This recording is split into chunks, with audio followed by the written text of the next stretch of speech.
Break के बाद स्वागत है। एक बड़ी खबर मुंबई से आपको बता दें, मोनो रेल में तकनीकी खराबी आ गई है।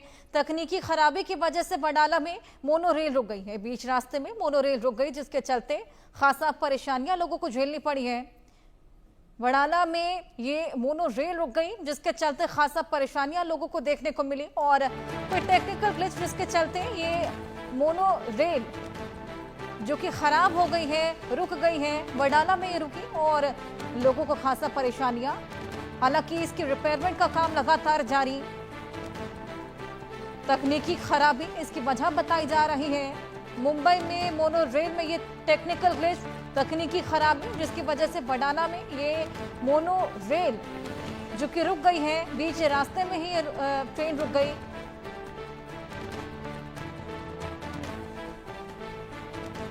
लोग इसके अंदर ही थे जिस वक्त ये रास्ते में रुक गई। बीच रास्ते में खराब हो चली, जिसके चलते लोग खासा डर गए थे। ये देखिए किस तरीके से इस ट्रेन को एक बार फिर से सुचारू रूप से चलाने के लिए तमाम कवायदे की जा रही हैं।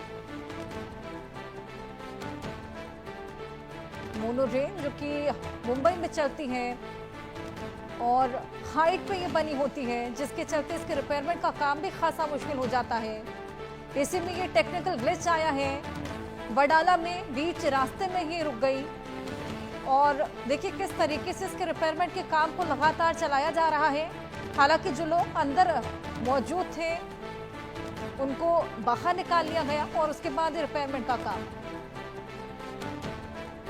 बताया जा रहा है कि कोई टेक्निकल ग्लिच आया, जिसके चलते ये बीच रास्ते में ही रुक गई।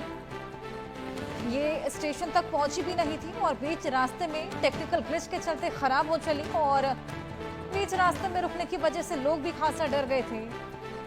लोगों के लिए खासा परेशानियां शुरू हो गई और ना केवल इस पर्टिकुलर ट्रेन के लिए, लेकिन आगे पीछे जो ट्रेन थी, जो मोनो रेल्स थी, उन पर भी खासा असर देखने को मिला है। और जानकारी इसको लेकर लेते हैं शाहिद अंसारी, हमारे सहयोगी मुंबई से हमारे साथ जुड़ गए हैं।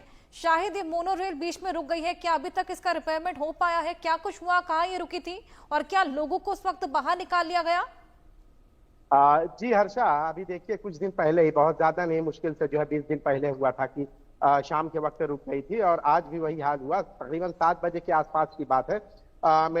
वडाला इलाके में जो चेंबूर की तरफ जाने वाली जो ये मोनो ट्रेन है, ये टेक्निकल खराबी की वजह से रुक गई। जैसे ही ये ट्रेन रुकी तो क्योंकि हाल ही की जो हुआ था हाल में, तो लोगों ने जो है वो देखा था तो अफरा तफरी का माहौल हो गया। लेकिन फौरन फिर जो फायर विभाग है, दमकल कर्मी वहां आया और उन्होंने उन सारे यात्रियों को सुरक्षित निकालकर दूसरी मोनो, मतलब नीचे नहीं उतारा उन्होंने, बल्कि दूसरी जो मोनो रेल है उसके जरिए जो है दूसरे स्थान पर पहुंचाया है। हालांकि अभी भी जो है टेक्निकल खराबी की वजह से ये रुकी हुई है और क्या कारण है अब तक पता नहीं चल पाया। लेकिन कई लोगों ने इस पर जो है अपने रिएक्शन दिए, जिसमें ये लोगों ने कहा है कि इसके पहले भी जो है 2.5 से 3 घंटे तक जो है फंसी रही। लोग जो है जब ऑफिस से लौट रहे थे शाम के वक्त, लोग जो है कितना परेशान हुए थे और ज्यादा दिन बीता नहीं है, फिर उसी मुकाम पर, उसी स्थान पर जो है इस तरह की टेक्निकल खराबी आ गई है।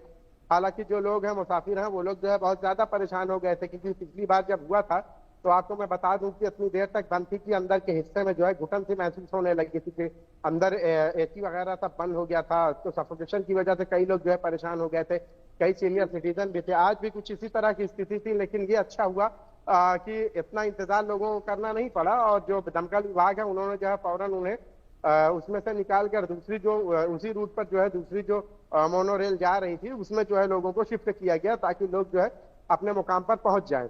अब ये टेक्निकल खराबी में क्या वजह रही है कि ये यहाँ रुक गई है, इस बात का जो है जांच के बाद ही पता चल पाएगा। जी वर्षा।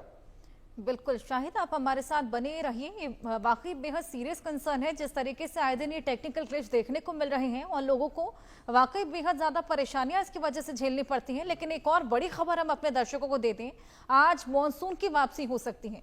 देश के पूर्वोत्तर के राज्यों में भारी बारिश का अलर्ट है। बंगाल की खाड़ी में जो कम दबाव बना है उसके असर के चलते ये अलर्ट जारी किया गया है।